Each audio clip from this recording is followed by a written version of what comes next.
Hello everyone, welcome to legal study material. मेरा नाम है यश और आज हम बात करेंगे कोर्ट मैरिज के बारे में और जानेंगे कि इंडिया में कोर्ट मैरिज का प्रोसीजर क्या है। इंडिया में special marriage act 1954 court marriage से डील करता है।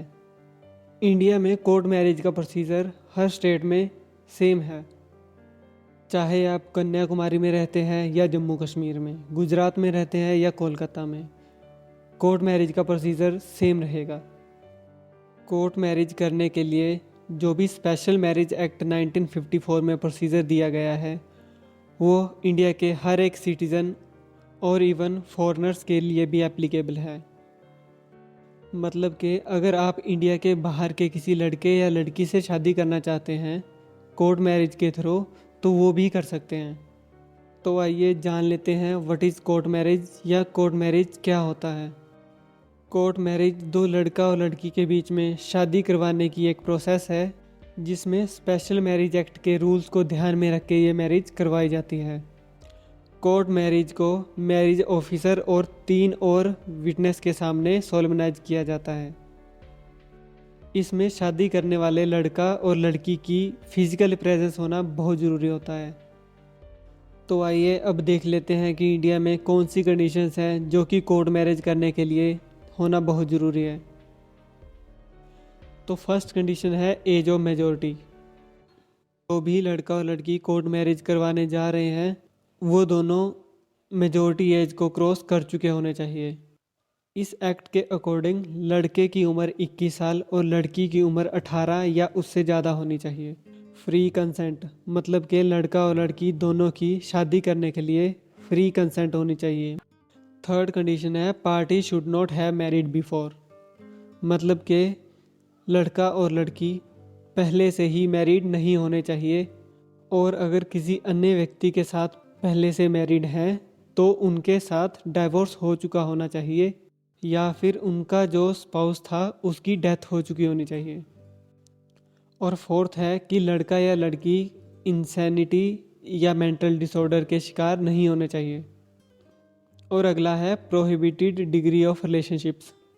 मतलब कि लड़का या लड़की दोनों में ऐसा रिलेशनशिप नहीं होना चाहिए जो कि कानूनों में प्रोहिबिटेड डिग्री में आता है, जैसे कि भाई बहन का रिश्ता या बुआ या किसी और के साथ शादी करना। और अगर वो ऐसे किसी प्रोहिबिटेड डिग्री ऑफ रिलेशनशिप में हैं बट उनके जो भी कस्टम्स हैं वो उन्हें शादी करने के लिए अलाउ करते हैं, उस सिचुएशन में भी वो कोर्ट मैरिज करवा सकते हैं। अब आइए इंडिया में कोर्ट मैरिज के प्रोसीजर को जान लेते हैं। तो इंडिया में कोर्ट मैरिज को 2 टाइप से किया जा सकता है, with the help of Hindu marriage act और with the help of special marriage act. Hindu marriage act के अकॉर्डिंग आप अपनी कोर्ट मैरिज को 1 दिन के अंदर भी रजिस्टर करवा सकते हैं। हिंदू मैरिज एक्ट के अकॉर्डिंग शादी करवाने के लिए आपको जो भी रिचुअल्स होते हैं उनको पूरा करना होता है। इसमें आप किसी भी धर्म के रिचुअल्स को पूरा कर सकते हैं, जैसे कि अगर आप हिंदू हैं तो आप हिंदुओं के अकॉर्डिंग अपने रिचुअल्स को पूरा कर सकते हैं। और अगर आप सिख हैं तो आप गुरुद्वारे में अपनी शादी कर सकते हैं। और ये रिचुअल्स पूरा हो जाने के बाद आप मैरिज रजिस्ट्रार के ऑफिस में अपनी शादी के फ़ोटोग्राफ्स लेके अपनी मैरिज को रजिस्टर करवा सकते हैं। रिचुअल्स पूरा हो जाने के बाद कोर्ट मैरिज को 1 दिन में भी कंप्लीट किया जा सकता है। और कोर्ट मैरिज का दूसरा प्रोसीजर है स्पेशल मैरिज एक्ट के थ्रू अपनी कोर्ट मैरिज को रजिस्टर करवाना। इस केस में मैरिज सर्टिफिकेट को प्राप्त करने के लिए आपको 30 से 90 दिन का टाइम पीरियड लग सकता है। तो आइए स्पेशल मैरिज एक्ट के थ्रू कोर्ट मैरिज के प्रोसीजर को जान लेते हैं। स्पेशल मैरिज एक्ट के थ्रू कोर्ट मैरिज करवाने के लिए पार्टीज़ को मैरिज रजिस्ट्रार ऑफिस में एक नोटिस फाइल करना पड़ेगा, जिसके साथ पार्टीज़ को अपने नेसेसरी डॉक्यूमेंट्स लगाने पड़ेंगे। मैरिज नोटिस और नेसेसरी डॉक्यूमेंट्स सबमिट करवाने के बाद मैरिज रजिस्ट्रार आपके डॉक्यूमेंट्स को वेरीफाई करेगा। और थर्ड स्टेप है पब्लिकेशन ऑफ नोटिस। मतलब कि आपके डॉक्यूमेंट्स की वेरिफिकेशन हो जाने के बाद जो भी आपने मैरिज के लिए नोटिस दिया होगा उसे मैरिज रजिस्ट्रार ऑफिस में पब्लिश किया जाएगा। जिसमें उस नोटिस की एक कॉपी ऑफिस के अंदर चिपका दी जाएगी और ओरिजिनल कॉपी को सेव करके रखा जाएगा। इस नोटिस को केवल रजिस्ट्रार ऑफिस में ही चिपकाया जाता है, ना कि लड़का और लड़की के घर भेजा जाता है, क्योंकि बहुत बार ऐसा होता है कि लड़का और लड़की ने अपनी कोर्ट मैरिज के बारे में घर में नहीं बताया होता। नेक्स्ट स्टेप है ऑब्जेक्शन टू मैरिज। नोटिस की पब्लिकेशन के बाद 30 दिन का टाइम पीरियड दिया जाता है कि इस टाइम पीरियड में कोई भी व्यक्ति जिसको आपकी कोर्ट मैरिज से कोई भी आपत्ति है, वह इन 30 दिन के टाइम पीरियड में अपना ऑब्जेक्शन फाइल कर सकता है। फॉर एग्जांपल, मान लीजिए जिसके साथ आप शादी करवा रहे हैं उसका स्पाउस अभी भी जिंदा है और उन दोनों के बीच में कोई भी तलाक नहीं हुआ है। उस केस में उस व्यक्ति का स्पाउस इन 30 दिनों के अंदर अपना ऑब्जेक्शन फाइल कर सकता है। अगला स्टेप है declaration of parties and witnesses.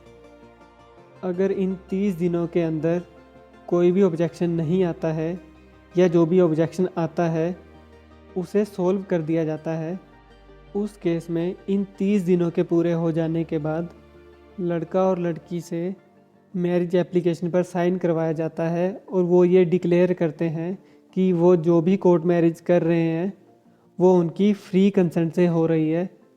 और इस टाइम आपको मिनिमम 3 विटनेसेस की ज़रूरत पड़ती है जो डिक्लेयर करेंगे कि जो भी आपकी शादी हो रही है वो आपकी कंसेंट के साथ हो रही है। डेक्लरेशन के टाइम पर ही मैरिज का प्लेस और डेट भी डिसाइड करी जाती है।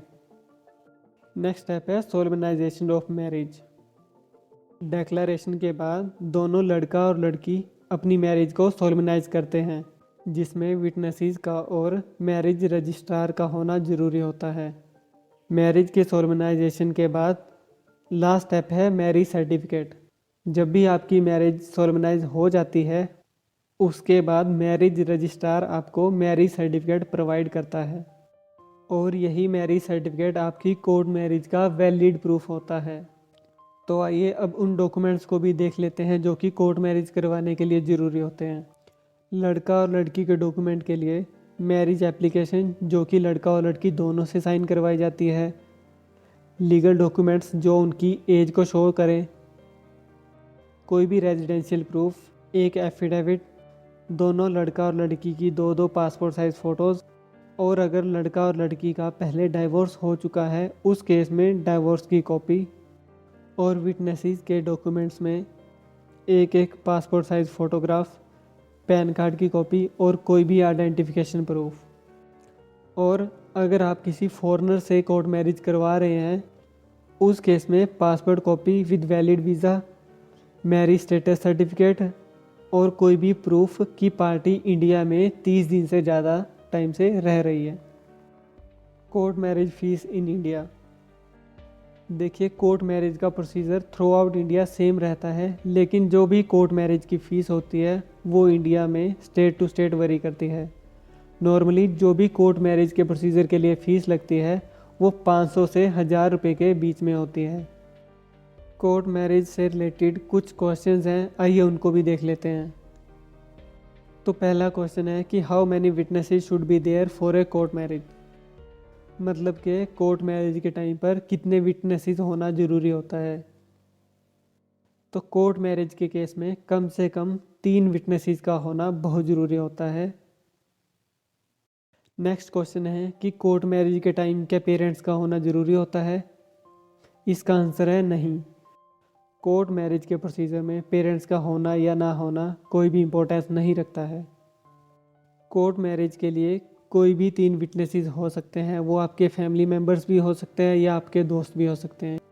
ये ज़रूरी नहीं है कि आपके पेरेंट्स का एज ए विटनेस होना ज़रूरी है।